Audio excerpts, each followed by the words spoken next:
For latest updates, subscribe to our channel and press the bell icon.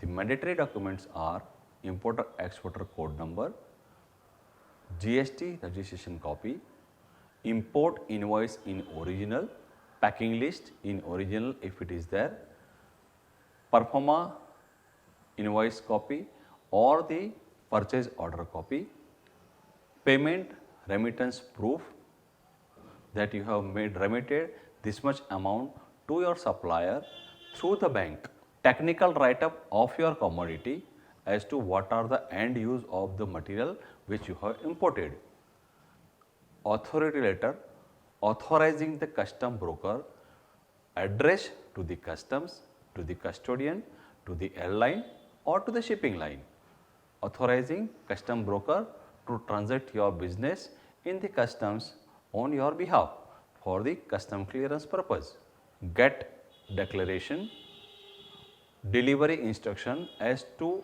after the custom clearance where the goods needs to be sent, airline, shipping line delivery order because they are the carrier. Without their release order you cannot do the custom clearance and you cannot get the delivery of your goods. Bankers release order if the goods are consigned to the bank. So that is a proof that you have made the payment through bank to your supplier. If you have not done so, the bank will not give the release order and there will be a bank clear on your document. So without bank release document, forwarder, customs or custodian cannot release your cargo from the customs. Forwarders DO if there is a house airway bill or if there is a house bill of lading. In both the case the forwarder will be involved and you need to get release order from the forwarder as well. Supplier's price list if it is required from the exporter side on demand. If custom has any doubt they want to verify, you need to produce the supplier's price list. It is mainly for the consumable goods.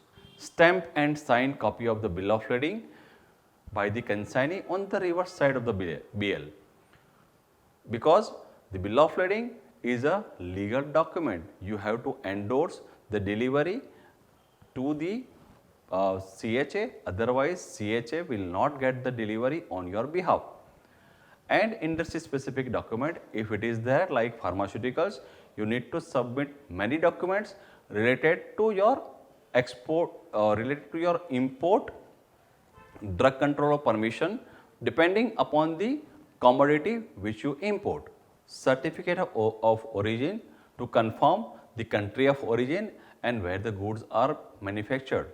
Therefore, certificate of origin is required, and country specific document if you have to avail certain benefit as per the agreement between two governments, you need to produce those documents also if it is applicable, otherwise it is not required.